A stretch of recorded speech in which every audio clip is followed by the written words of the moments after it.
तो hello friends, welcome back to my channel. और friend, आज की वीडियो सीरीज़ के अंदर हम डिस्कस करने वाले हैं सीएसएस बॉक्स मॉडल। तो फ्रेंड, काफ़ी इंटरेस्टिंग टॉपिक है ये, जिसका नाम है सीएसएस बॉक्स मॉडल। और ये टॉपिक एक ऐसा टॉपिक है जिसके अकॉर्डिंग आपके अपने वेब पेज में बहुत से स्टाइल को क्रिएट कर सकते हैं। तो इससे प्रीवियस लेक्चर में हम लोगों ने बहुत सारे टॉपिक को कवर अप किए हैं। अगर आपने उन वीडियोज़ को नहीं देखा तो उन वीडियोज़ को देख लीजिएगा। प्लेलिस्ट का जो लिंक होगा वो डिस्क्रिप्शन बॉक्स में आपको मिल जाएगा। तो यहाँ पे देखिए एक डायग्राम आपको दिख रहा होगा, जिसमें आपको पैडिंग, मार्जिन और साथ ही साथ बॉर्डर आपको दिख रहा होगा। तो ये मार्जिन जो होता है बेसिकली नीचे का जो पार्ट होता है, पैडिंग जो इसके अंदर का पार्ट होता है। तो most of the content is in the centre, यानी जो भी ज़्यादातर कंटेंट होते हैं वो हमेशा कहाँ होते हैं, सेंटर में होते हैं। पहला पॉइंट फ्रेंड इसमें कह रहा है कि according to CSS box model every HTML element is rectangular box, यानी CSS बॉक्स मॉडल के द्वारा प्रत्येक जो HTML एलिमेंट होता है वो क्या होता है, रेक्टेंगुलर बॉक्स में शेप्ड होता है। अगला पॉइंट कह रहा है कि this rectangular box is made up of content of the element padding, border and margin, यानी जितने भी रेक्टेंगुलर बॉक्स होते हैं वो किससे बनते हैं, वो आपके एलिमेंट से बनते हैं, पैडिंग से बनते हैं, बॉर्डर और मार्जिन से बनते हैं। और देन आपका नेक्स्ट पॉइंट कह रहा है कि it is the common model of the key layout of element in web page, यानी एक प्रकार का क्या है, कॉमन मॉडल है की लेआउट एलिमेंट का। एंड अगला आपका पॉइंट कह रहा है कि elements which we add to web page like link, image, paragraph, button etc. are all in the according with this model, यानी जितने भी चीज़ों को हम ऐड करना चाहते हैं, या वो पैराग्राफ हो गया या फिर बटन हो गया या इमेज हो गया, ऐड कर सकते हैं।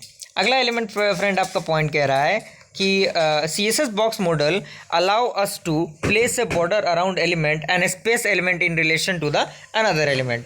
अब हम बात कर लेते हैं प्रॉपर्टीज ऑफ CSS मॉडल, यानी CSS मॉडल में कौन कौन से प्रॉपर्टीज यूज़ किए जाते हैं। तो यहाँ पे कह रहा है कि there are the 4 properties of the CSS box model and these properties are common to all HTML element, यानी 4 प्रकार के जो प्रॉपर्टीज होते हैं CSS बॉक्स मॉडल में यूज़ किए जाते हैं, जो सारे HTML एलिमेंट के लिए अप्लीकेबल होते हैं। पहला आपका होता है कंटेंट। तो इसमें कह रहा है कि the content of box where text and image appears, यानी कंटेंट ऑफ बॉक्स क्या होता है। उसके बाद इसी में पॉइंट कह रहा है कि the content of any HTML element shown in web page which other properties are hidden, यानी ये क्या होता है, वो वेब पेज में दिखता है लेकिन जो अदर प्रॉपर्टीज होती हैं वो हिडन रहते हैं, यानी वो छुपाई गई रहती हैं।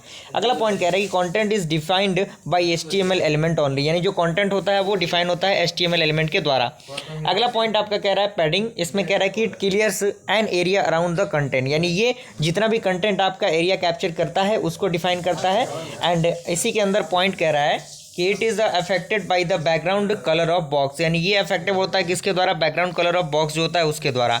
उसके बाद इसी में following properties of CSS are use to define the padding, यानी फॉलोइंग प्रॉपर्टीज यूज़ किए जाते हैं पैडिंग को डिफाइन करने के लिए, जिसमें पैडिंग आपका होता है, पैडिंग लेफ्ट होता है, पैडिंग राइट होता है, padding top and padding bottom. ये सारी चीज़ें होती हैं जो चीज़ों को डिफाइन करती हैं। तो एग्जाम्पल आपके सामने है। अगला आपका है बॉर्डर। तो इसमें कह रहा है कि अ border that goes around the padding and content. And another point कह रहा है कि the border is also affected by the background colour of the box, यानी जो बॉर्डर होता है वो अफेक्ट होता है किसके द्वारा, बैकग्राउंड कलर ऑफ बॉक्स के द्वारा। एंड अनदर पॉइंट कह रहा है कि if you do not define the border remains hidden, यदि आप बॉर्डर को डिफाइन नहीं करते तो जो बॉर्डर होगा वो रिमेन क्या होगा, हिडन हो जाएगा। और यहाँ पे कुछ फॉलोइंग प्रॉपर्टीज़ हैं जो कि डिफाइन किए जाते हैं बॉर्डर्स के द्वारा। तो बॉर्डर लेफ्ट हो गया, राइट हो गया, टॉप हो गया, बॉटम हो गया, डाउन हो गया, ये सारी चीज़ें यूज़ की जाती हैं। उसके बाद आपका आता है मार्जिन। तो ये क्या होता है, it clears an area around the border, यानी जो आपके बॉर्डर का एरिया होता है डिफाइन करता है इसको ये। एंड इसी में अगला पॉइंट कह रहा है कि it does not have an background colour and it is completely transparent, यानी ये क्या होता है, ट्रांसपेरेंट होता है। इसमें आपका आता है मार्जिन, जैसे ये कह रहा है कि इसमें मार्जिन आ जाता है, margin left, right, top, bottom, down, ये सारी चीज़ें। उसके बाद मोस्ट स्टाइल प्रॉपर्टी क्या होता है, तो इसमें डिफाइन करता है मोस्ट स्टाइल प्रॉपर्टी क्या होता है, किस तरीके से इसको डिफाइन करते हैं, इसका एग्जांपल दिया गया है। आप इस एग्जांपल को अपने जो VS कोड अगर आप यूज़ कर रहे हैं तो उसको यूज़ करके इसको डिफाइन कर सकते हैं। और कोई दिक्कत परेशानी आती है तो डायरेक्टली टेलीग्राम के माध्यम से आप मुझसे कॉन्टैक्ट कर सकते हैं। मिलते हैं ऐसे इंटरेस्टिंग वीडियो के साथ, तब तक के लिए थैंक यू।